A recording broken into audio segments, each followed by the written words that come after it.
I get it, Stalker and Metro are not the same thing, and some people are only into one or the other.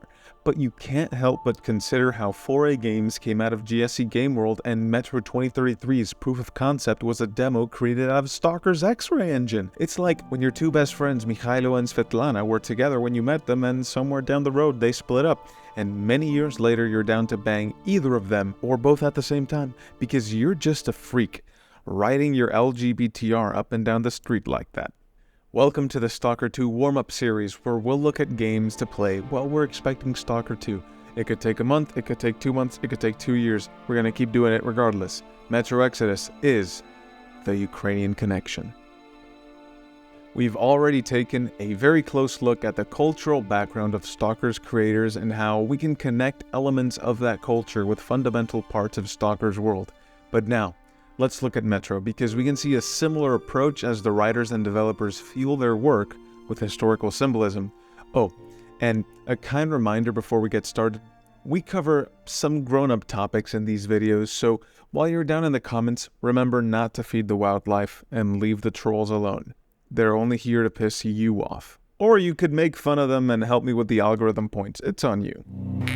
I recently went back to experience Metro Exodus another time because I got a ray tracing capable graphics card and I really want to play the enhanced edition. Not only that, but there's the game's SDK that has been opened up and mods are likely to be developing beyond this point, even though next to a fully tatted up Ana, there's nothing noteworthy yet. What are those? Anyway, back to the game. If you've been watching this channel for more than 5 minutes, you know that we look at everything asking one question. What does the church mean? The mud must mean something. What does the drying of the Caspian Sea represent? Oh no, the sea's right there. Surely this statue of Eddie Murphy means something. Well, then what does it all mean? I watched a review by a fellow creator called Time Player, and I carefully listened to his points about disliking Metro Exodus.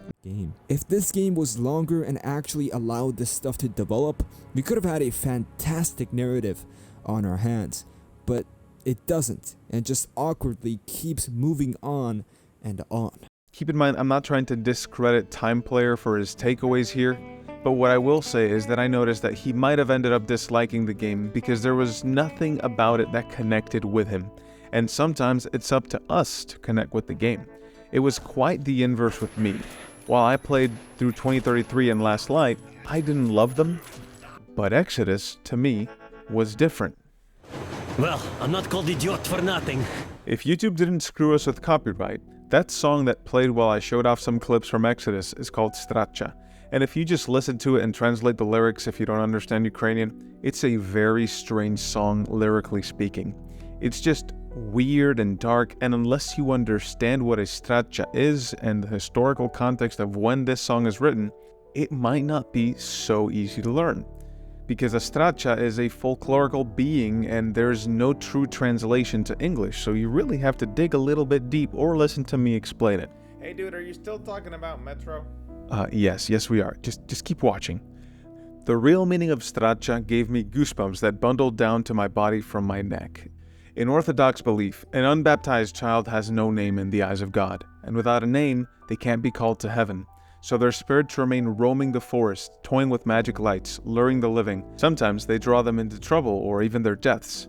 One of these spirits in the forest is known as a straccia.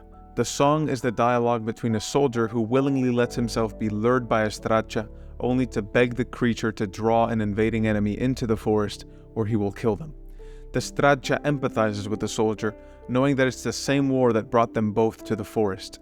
In exchange, she only asks for a cross, his scarf, and a name, representing giving the child the love that they deserved while they were alive, and bringing it to favor the person who recognized their suffering. The song ends with 2 revelations: the baptism of the straccia, freeing the child's soul and sending it to heaven, and the revelation that there are hundreds of wandering spirits in the forest from the infant dead of the war currently raging. We are left with the assumption that hundreds of straccias are drawing Russian soldiers into the woods where Ukrainian soldiers will avenge them, then baptizing the children's spirits, sending them to heaven. Now, The whole point of me dissecting this song is that it took going into a rabbit hole of Ukrainian folklore for me to truly understand the story being told and its message. And in a similar way, it'd be a damn shame for anyone to spend a couple dozen hours, or even more, in Metro Exodus without understanding the powerful message the game is telling them and where it draws its inspiration from. And there is so much that Metro Exodus is saying. It's a story about independence, but without understanding what its themes mean, they're just gonna go over your head and all you'll be left with is... I don't know. I don't know. Am I having fun? And look, I don't blame any fellow creators for not diving into what seem to be rabbit holes. To get a clear understanding of the development of Metro Exodus, please do yourself a favor and watch Racevic's video on Metro Exodus, at least the segment on development. It's only 20 minutes, it's a fantastic video where the way Metro Exodus was created is shown and entirely undressed. But we're here to read between the lines, so let's start with the basics. What is the Metro, and what is the Exodus? Starting with the Metro itself. For 2 games, 2033 and Last Light, we got to experience what the post-apocalypse is to post-Soviet societies, at the very heart of the Soviet Union's capital in the Moscow Metro. Why would we need a sniper? To eliminate the creature and finish the Order's job. Milord, you can't! It's murder! Dmitry Glukovsky, the creator of the Metro universe, told us that the apocalypse in the East isn't as it is in the West, where he describes the latter as a reincarnation of the Wild West, which makes games like Fallout New Vegas look very appropriate when it comes to fitting that description. But rather, in Moscow, the apocalypse is about stripping down to the ever-present fear of nuclear destruction that lived in everyone during the Soviet Union's days. In other words, Russia is no longer a world superpower. Instead, Russia is a regional power that is threatening some of its immediate neighbors,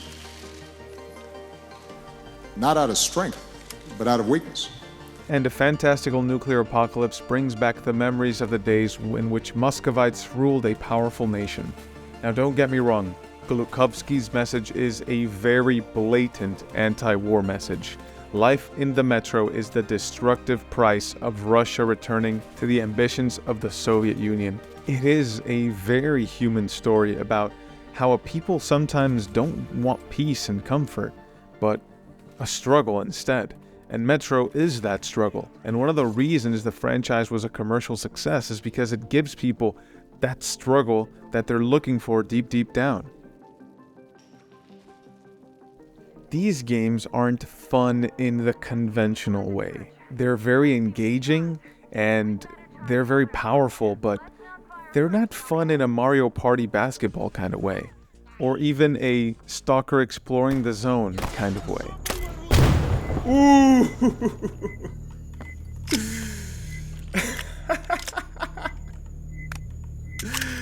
Oh no!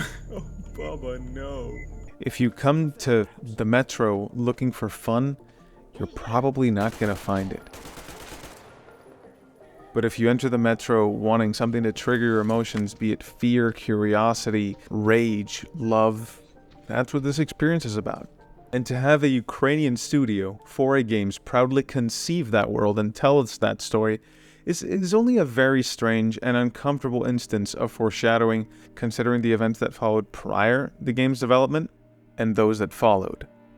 When 4A Games and Dmitry Glukovsky began creating the new Metro game, there were certainly mixed feelings about telling a Russian story as a Ukrainian studio.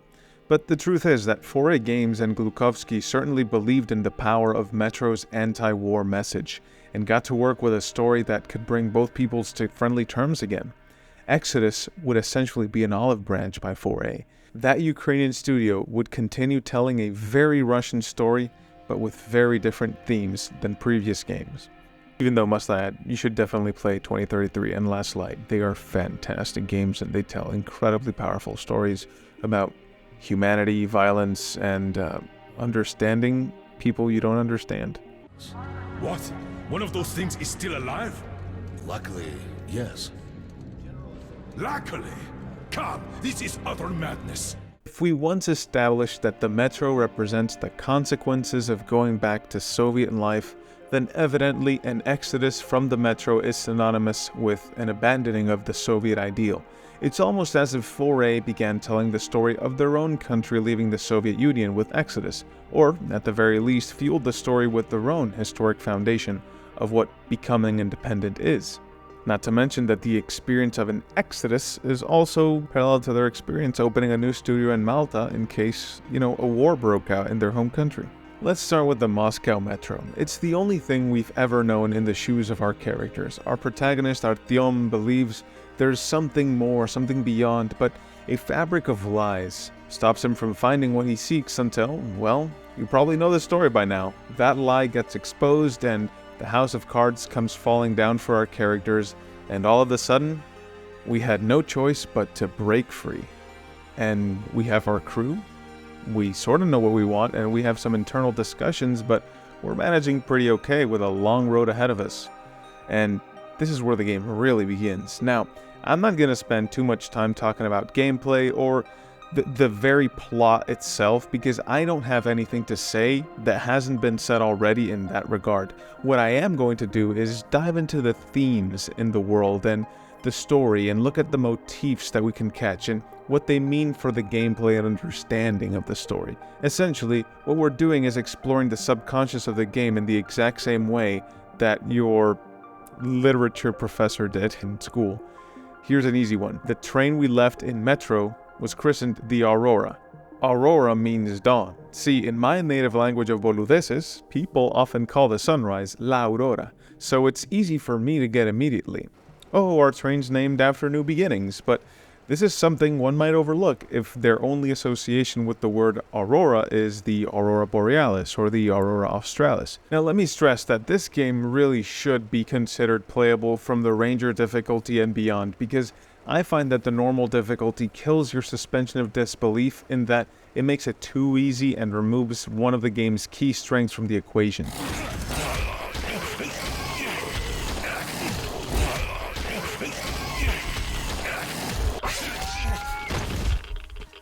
Its organic gameplay loop. You see, instead of giving you skill trees and progression menus, the game gives you the world and your own skill. So you really only get better by exploring and finding useful tools and equipment, as well as actually getting better at the game. So try Ranger, and if you find yourself struggling more than you can tolerate, then tone it down.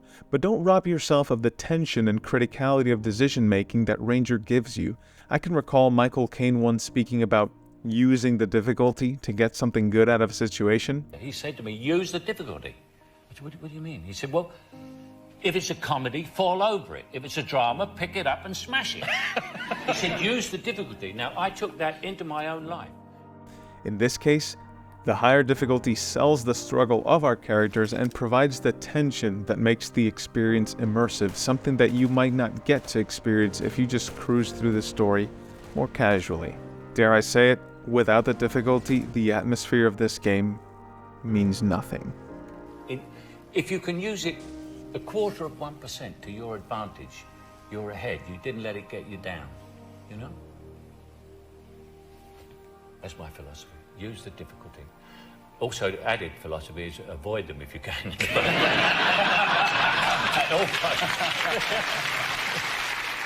And part of avoiding the difficulty becomes very real when you're weighing up whether it's even worth exploring a building packed with mutants that you absolutely hate fighting.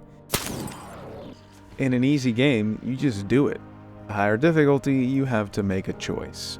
Will it be worth it? Fair warning, possibly an obvious one, if you haven't played Metro Exodus before, I'm gonna go into spoilers in a Romeo and Juliet kind of way. I'm gonna recognize key events and the conclusion, but I'll spare you many of the fine details, and I'll only give you the symbolic context. That way, you can experience the unfolding of the story for yourself. The most important of the characters in the first few hours is Miller, Artyom's father-in-law, Anna's father. He's a colonel and professional soldier, and very hopeful that the future brings him back to the Moscow Metro. Despite having crossed the point of no return, he'll hang on to every bit of hope that there is about returning and is almost comically delusional about there being a NATO threat out there. The truth is that Miller, as a leader, shows us the stubbornness of old age, the price of holding on to the past, especially if you hope that the future brings you a better version of the past.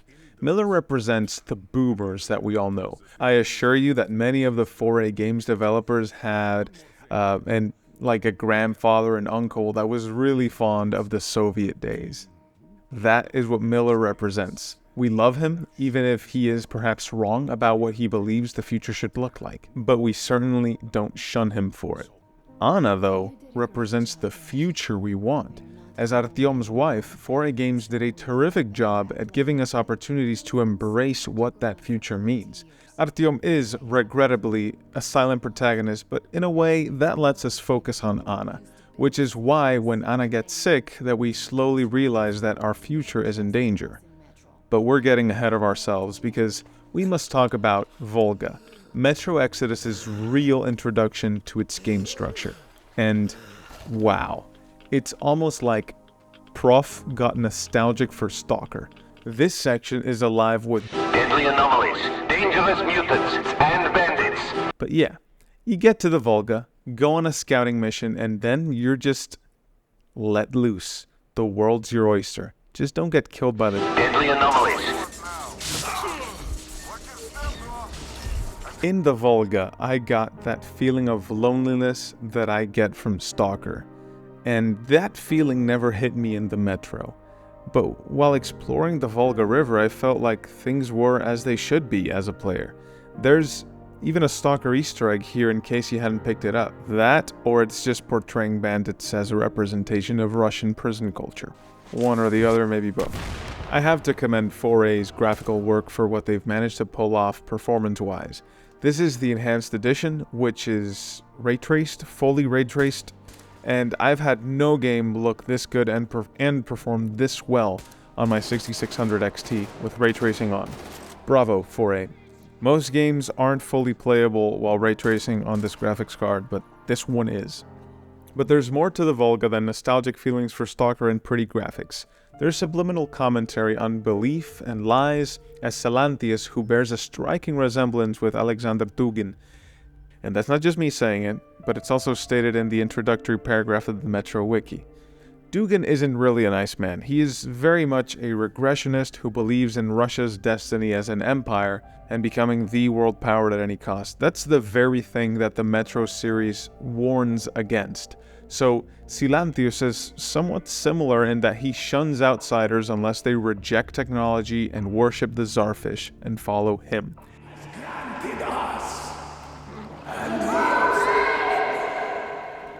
You're all evils. You don't save anyone. They killed my friends and my daddy. Satan's spawn. We have to suffer their breath. Banish her! That would teach them. Taking advantage of a population ignorant to the big picture, but reactive to the fine details. The amount of attention that went into giving this cult a backbone is fascinating. World building like this is difficult, but they pulled it off because, as Roycevic points out in his video, Metro Exodus is a handcrafted experience. Everything we see here, present, is there because someone in the development team saw the big picture and added something to fill in the fine details. They fueled it with their own imagination, their own ideas, and when hundreds of these perspectives come together, you get a very rich world that applies to all the explorable sections of the game. So the Volga touches on the history of the Russian Empire and its Tsars. The Tsarfish's power to devour anything creates the fear in the inhabitants in the region who worship it and listen to Salantius' regressionist sermons out of their inability to come up with better explanations for why the world around them is how it is. They fear electricity because of the electrical anomalies. They follow Salantius because he makes them feel safe with his explanations. He is establishing order by providing copium, in a way. And 4A portrays Salantius as the corrupt relationship between the Orthodox Church and a Tsarist state, and how their relationship exists to exalt each other's power at the expense of people who find themselves looking for spiritual answers. And you can heed the warning about the consequences of a religious body not being separated from an authoritarian state. It's a tale as old as time that doesn't seem to die. I'm gonna move on from the Volga for time's sake, but keep in mind this is where Anna gets sick. But we're leaving with an expanded crew. Stepan and Artyom helped Katya with their daughter aboard the Aurora, so we've got a larger crew, we've got a passenger car, we've gained an extra hand with the engineer from the Volga, and we're headed to Mantau. They knew nothing about us. With the sheer power of enemy strikes directed at Moscow, they never expected so many of us to survive. And now we get to tell them Moscow still lives. And not only that, it also preserved a functioning civilization. Do you get that? All these years we were fighting a losing battle for mere survival. And now we have a new goal. The Ark, symbolically named after Noah's Ark in an apocalyptic refuge. Fittingly, the Ark is supposed to be where the Russian government has gone in case of a nuclear apocalypse. But clearly, something has gone wrong. A phenomenon that occurs in an independent country's history is the return of the state from which independence was gained. The empire strikes back, in essence, and a revived conflict. The United States fought the War of 1812 to defend their independence from the British Empire. The tiny country I live in fought the Restoration War to reclaim independence from the returning Spanish Empire. And need I say that Russia invaded Ukraine in 2014? This run-in with the government shows what the Aurora crew are to them, nothing more than meat, and cannibalism is a recurring theme in Soviet history during the famines. It represents that the ultimate descent to chaos is cannibalism. Running from the Ark only asserts that there is indeed no going back for the Aurora crew. It shows that Miller, the old generation, finally learns that the only way to the future is forward, not back. Oh, to think I believed those pricks from Hansa. I believed that Moscow was controlled by the HQ, that we were under occupation, that we were still in war, that there were generals here giving orders. What an idiot, suka! There will be no going back to the Moscow Metro. Metro will never be the same. Things have changed, and if we apply this encounter as an analogy, as a hard establishment of freshly independent nations doubling down on their status as a free country, I think we can understand what this section means to the Aurora crew. It basically forces them to double down into exploring the unknown.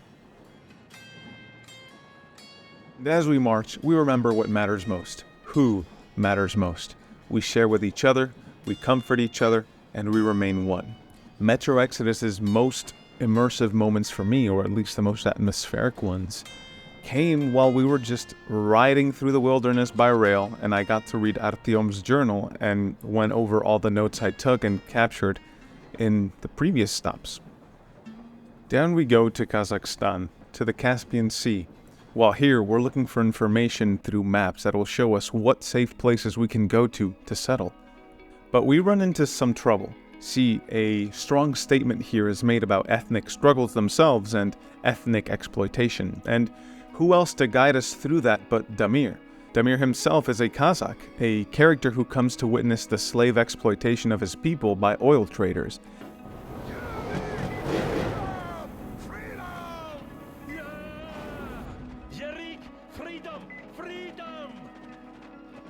If you spare Saul, you'll get to see a bigger picture of the power struggle going on here, and the Caspian Sea section is one of the most uncomfortable in the entire game. The artist did an incredible job in making the days feel exhausting, which is why I chose to do most of my work in the Caspian Sea level at night. This is something I was mostly indifferent about in the Volga. But with the Caspian area being full of mutants that I did not enjoy fighting at all, these humanimals are...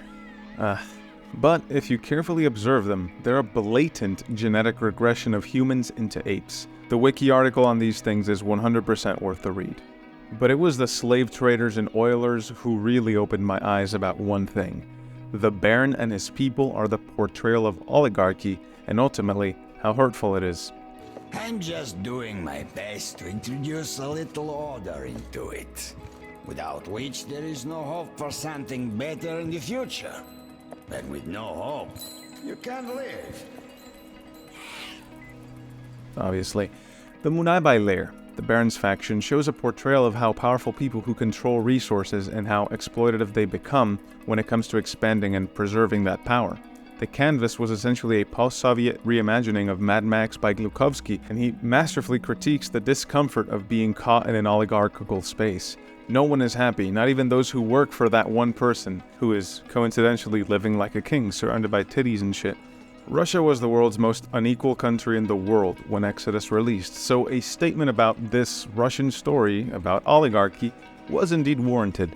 The Caspian Sea section shows the real cost of an oligarchy. Not only that, but remember that this game is a handcrafted experience, so every developer involved here managed to give this theme their own personal touch and understanding as they created the Caspian Sea area. And I want to encourage you to explore every nook and cranny you find, because for a desert, this is a very rich story and a proper intellectual puzzle sometimes. Other times, it's just that the developers thought something was cool, so it might not have a deeper meaning, but if you ask why enough times, you'll find that deeper meaning, believe me.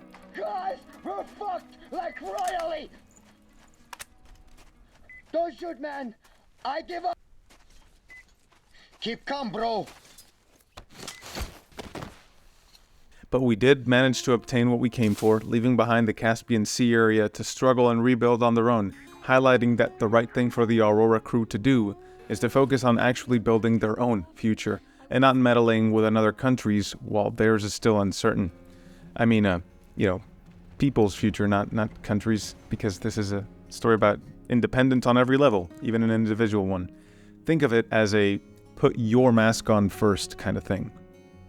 In the Aurora, despite the grim circumstance in the Caspian Sea, spirits are up. Stepan and Katya got married, and we have a feast, and uh-oh. Anna's in trouble.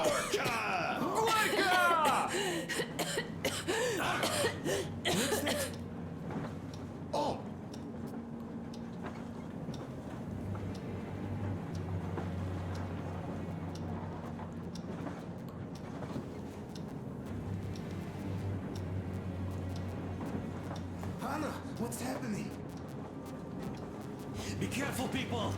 Anna, please hold on. What's happening? What is it? That's their cough. Gotcha. Do something, please. Don't crowd her. Give her air. Remember how we discussed that Miller represents our past and Anna our future?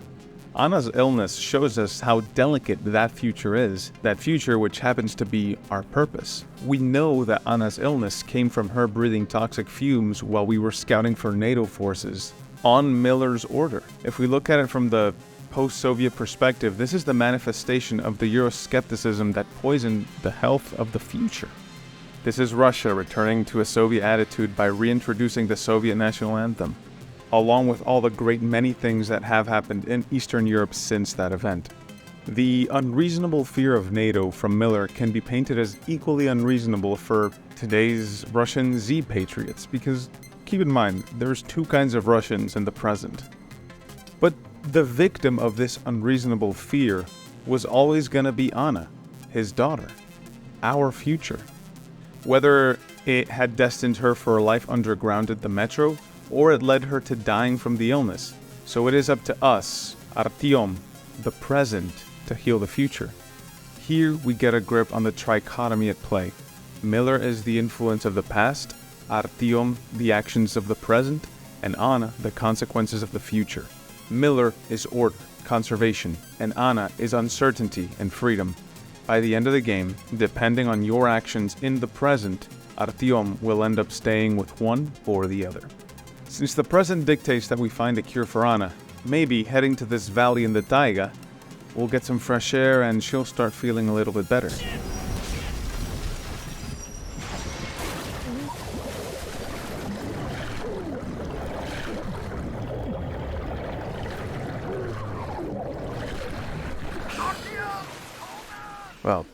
Well, that happened, and we're thrust into a beautiful forest with an unfortunate dilemma.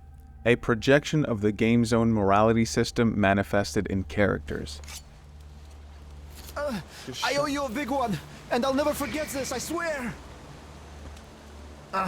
These forest fuckers just left me here for the wolves. We have a good chance to get a drop on them forest fuckers now. We'll tear them apart like fucking rags. Really? I get good karma for this? Just look, man. Tell me, which barrack are you from after all? I thought I knew everyone. Are you even from our camp? That cancels out the bad karma. Right? The teacher is a fascinating character to me. His story kept me exploring every corner for more and more clues as to what is going on in this forest. 2 months already. Nobody came for the kids. Viking and Tusha aren't coming back either. The dam workers told they'd give them the lift to the city, but... Pirates and pioneers both were once children of the forest taught by a man called the Teacher to survive in it. And that they did. They thrived in the wilderness, and as someone who often escapes to the wilderness himself to find peace, I loved this sub-story. Anyway, the children of the forest grew up, taking the values of self-reliance to different levels after bandits began attacking the community. The pirates chose violence and have been caught in a war with the bandits and marauders since. Sorry, dude. You drifter! I thought we'd fed all of you to the wolves already. You fucking rapists and murderers! No, not me. Not me. But you just keep on coming.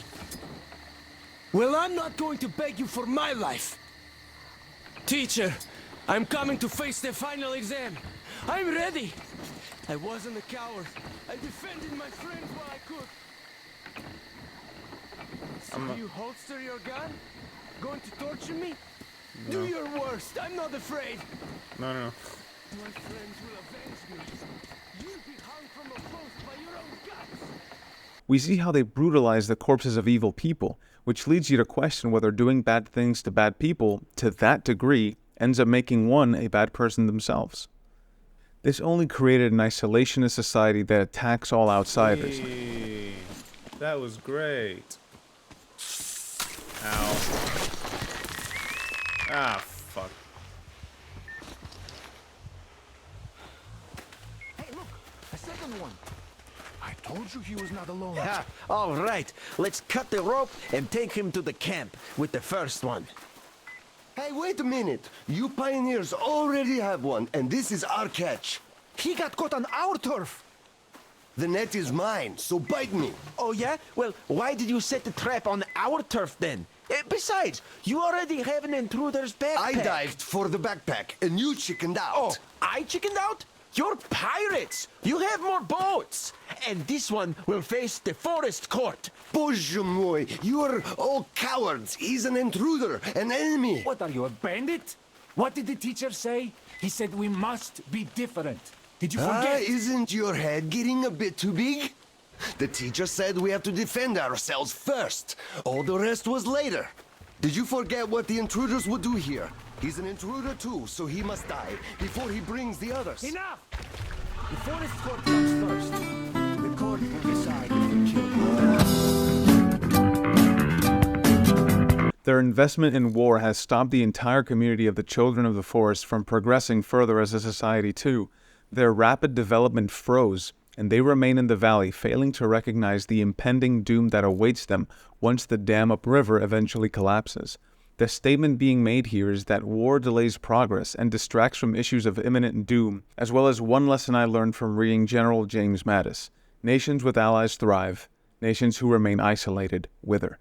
Artyom can choose to emulate the pioneers or the pirates in choosing war himself or not.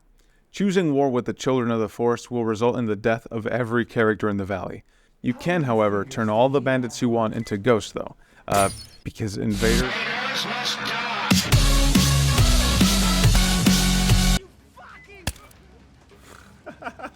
What is going on? What is going on? Hey, what a pleasant surprise, man. It's me, your pal. You saved me just now, and I brought help. So I had a little drink here to celebrate and overdid it. You fool. He just got a whole bunch of people killed. I knew this was gonna happen when I saw him. Is there any karma consequences for, you know? There aren't. Good. Thank you. What happened here? Damn, friend. How did it even come out this way? Well, you're at the final exam now. You'll pass it with flying colors, I know it. If Artyom refuses to fight the Children of the Forest, you can later hear a radio transmission from bandits reporting that they've left the valley, so we can presume that they will be safe when the dam collapses and it will be the bandits who will be washed away by the radioactive flood.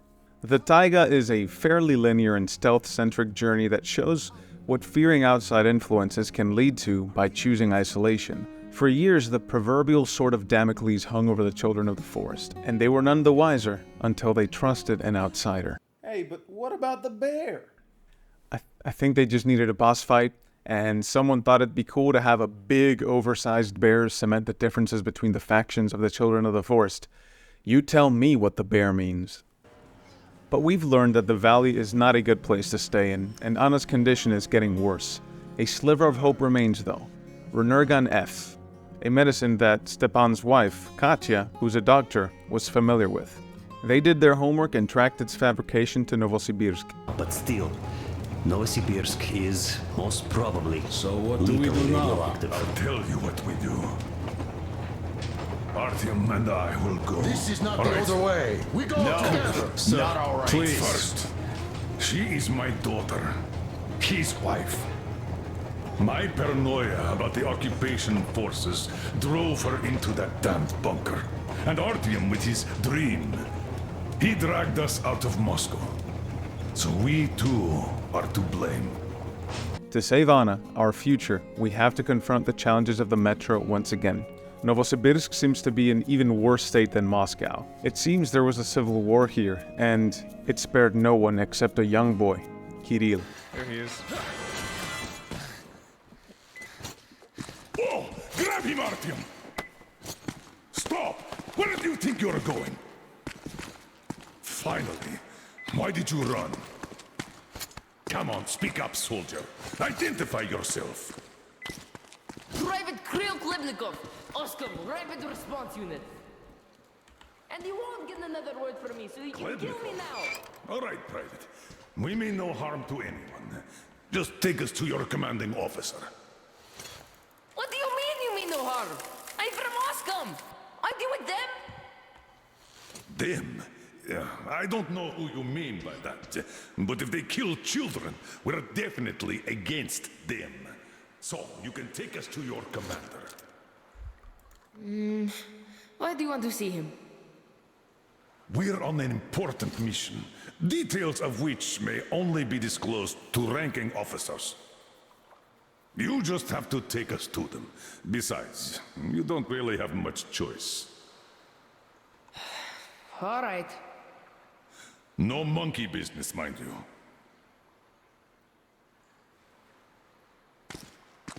The civil war in the Novosibirsk metro shows us what the eventuality of life in the metro is. Fighting until someone uses chemical weapons and everything is destroyed. It is again echoing the main theme of the Metro series. But Kirill, as the sole survivor, is able to point us in the right direction. Who showed us the way to reach the medicine that would save Anna. Artyom navigates the scientific institute where the drug was developed, evading primate mutants called Blind Ones to reach it.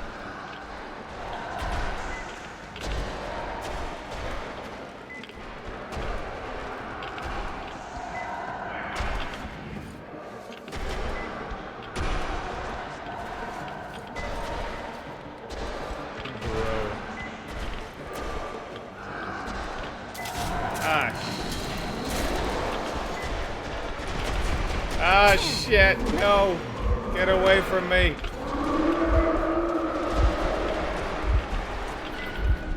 The Blind Ones don't have eyes, as their name suggests. Instead, they see with their other senses and use telepathy. It's unclear whether Artyom's abundant hallucinations in this section are due to radiation exposure or the Blind Ones, but he eventually manages to find the drug that will save Anna, and is found by Miller and Kirill to return to the Aurora.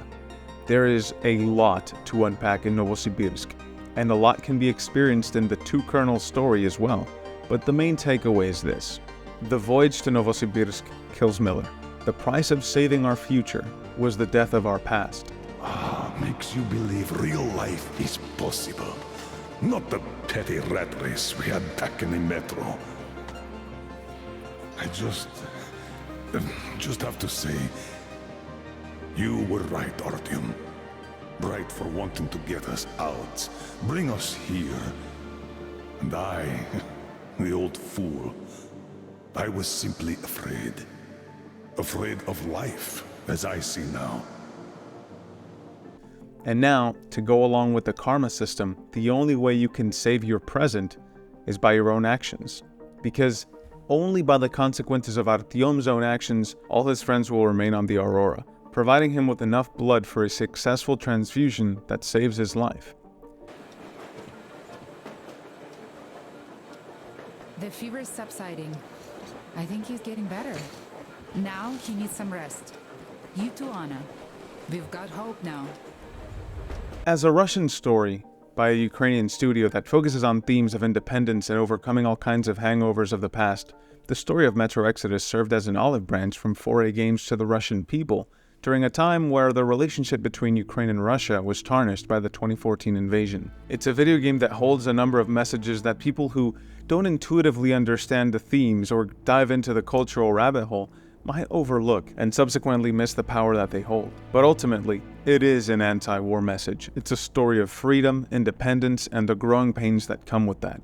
It's a shame that shortly after this release, the war has restarted hotter than ever before, already taking the life of Andriy Korzikin of the 4A Games team, who died in combat, as well as forcing the writer of the story, Dmitry Glukovsky, to exile from his home country of Russia.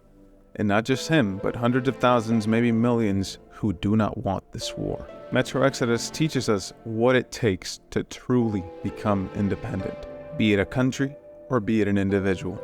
You guys know that the developers of 4A Games are surviving in a war, and it's a war that we can't just let happen in the background of our lives. It's as important now as Poland stopping the Nazis in 1939 would have been.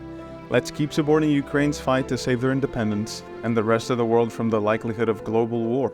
There's so many ways to help. You can fight disinformation, join NAFO, buy Ukrainian products like BPS knives for you outdoors people, play Ukrainian video games and mod them to death, buy neat merch from St. Javelin, donate. The list goes on and on. There's so many easy ways.